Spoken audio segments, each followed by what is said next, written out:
सध्या आपण किल्ल्याच्या वर आलो आहोत आणि किल्ल्याच्या वर पण अशा लेण्या कोरलेल्या आहेत, पण सध्या ह्या मातीमध्ये दबल्या गेलेल्या आहेत. या काळात राज्यातील गुन्हेगारास कैदीची शिक्षा याच गडावर दिली जात असावी.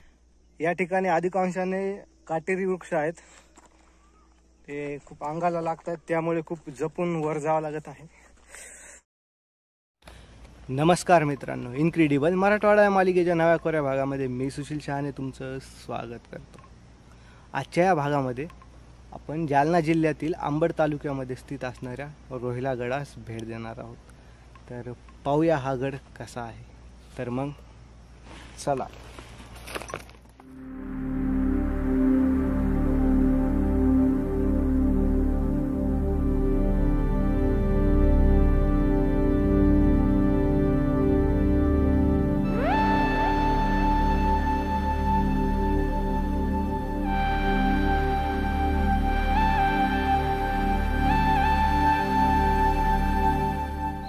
हा किल्ला जालना जिल्ह्यातील अंबड तालुक्यापासून अवघ्या 20 किलोमीटर अंतरावर स्थित आहे आणि या गडाच्या पायथ्याशीच या लेण्या कोरलेल्या आहेत.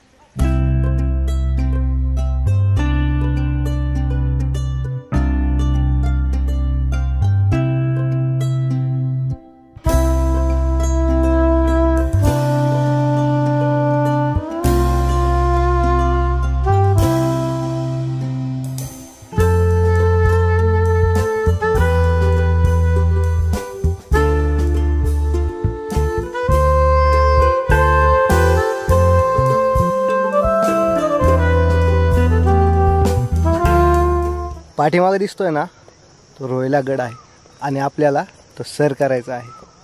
तर मग चला.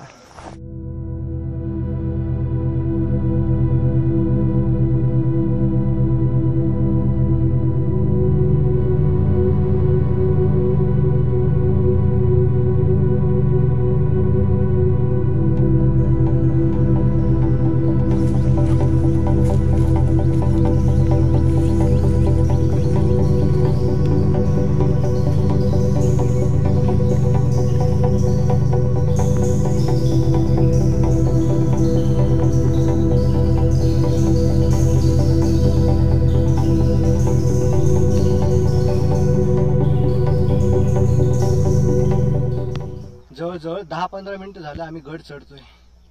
थकवा आलेला आहे, त्यामुळे थोडं थांबलेलो आहोत आणि आता जवळजवळ अर्ध्यात आलेलो आहोत. थोड्याच वेळात आपण गडाच्या वर असू. तर पाहू वर काय काय आहे. या ठिकाणी अधिकांशाने काटेरी वृक्ष आहेत, ते खूप अंगाला लागतात, त्यामुळे खूप जपून वर जावं लागत आहे. हे बघा लागलेलं आहे.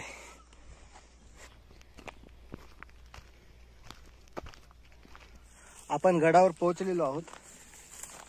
या ठिकाणी कुठली तरी वास्तू आहे, पाहू आपण तिथे जाऊन की बाबा नेमकं आहे काय.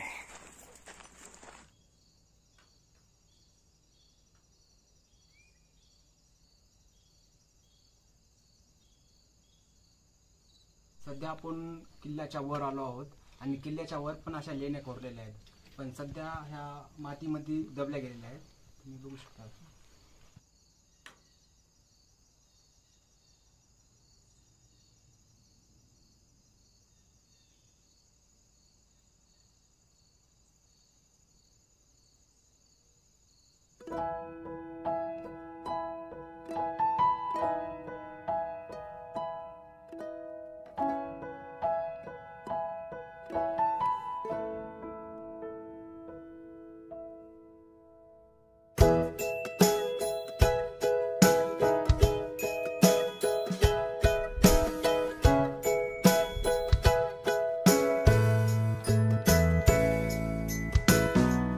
या गडावर एक पाण्याचे टाके आहे.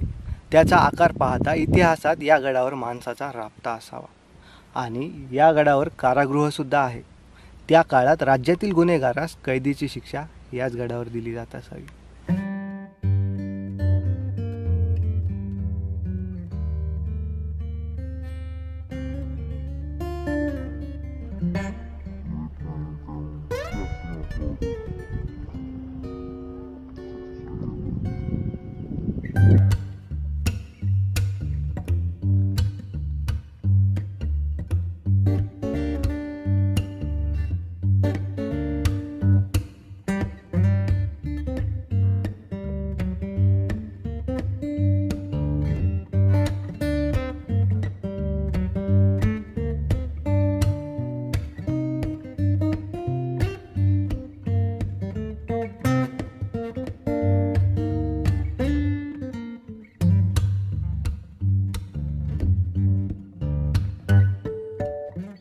हा गड देवगिरीच्या यादवाने निर्माण केलेला असून गडाचा ताबा यादवांकडेच होता असे गावकरी म्हणतात. या गडावरील काही ऐतिहासिक वस्तू छत्रपती संभाजीनगर येथील डॉक्टर बाबासाहेब आंबेडकर विद्यापीठामध्ये जतन करून ठेवलेले आहे.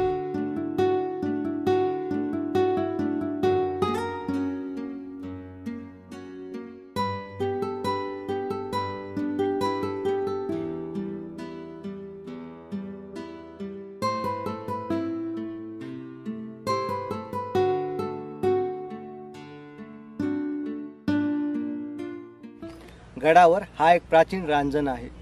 कदाचित इतिहासात या ठिकाणी टॅक्स गोळा केला जात असावा. अशा प्रकारचाच रांजण नाणे घाटामध्ये पाहावयास मिळतो. यावरून असा अंदाज लावला जाऊ शकतो की व्यापारी मार्गावर लक्ष ठेवण्याच्या दृष्टीने हा गड बांधला असावा व इतिहासात या ठिकाणास खूप महत्त्व असावे.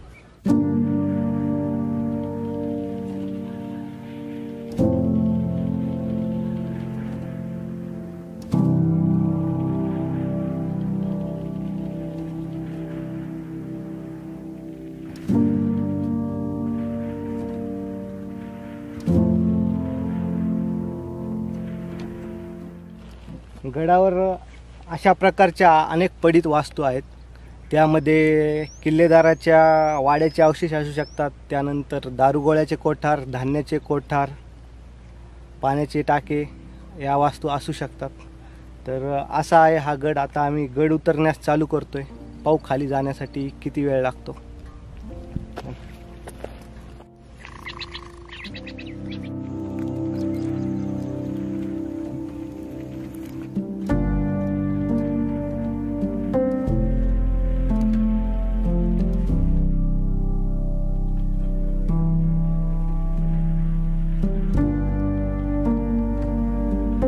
अशा प्रकारे आम्ही गड उतार केलेला आहे आणि अतिशय सुंदर हा गड आहे. 2-2.5 तासात हा गड पाहणं होतो. आता गडाच्या बाजूला एक चिलीमखडा नावाचा प्रचंड मोठा दगड आहे. त्याला भेट देऊ आणि व्हिडिओ समाप्त करू. तर पाहूया चिलीमखडा कसा आहे.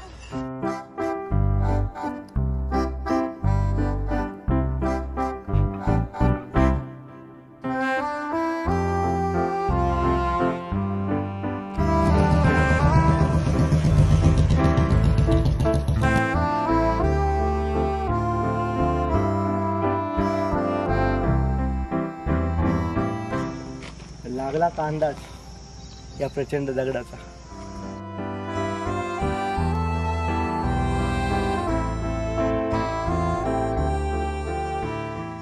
पाठीमागे हा प्रचंड दगड आहे ना, याला चिलीमखडा असे म्हणतात. गावकऱ्यांचे असे मत आहे की हा जो प्रचंड दगड आहे ना, हा महादेवाच्या चिलमीमधील खडा आहे, म्हणून याला चिलीमखडा असे म्हणतात. तर कसा वाटला हा चिलीमखडा? रोहिलागड तर भारीच आहे. बाकी व्हिडिओमध्ये तुम्हाला काय आवडलं कमेंट करून कळवायला विसरू नका. आवडला असेल तर लाईक, चॅनलला सबस्क्राईब करायला विसरू नका. बाकी भेटूया पुढच्या शनिवारी नवीन भागात. तोपर्यंत राम राम.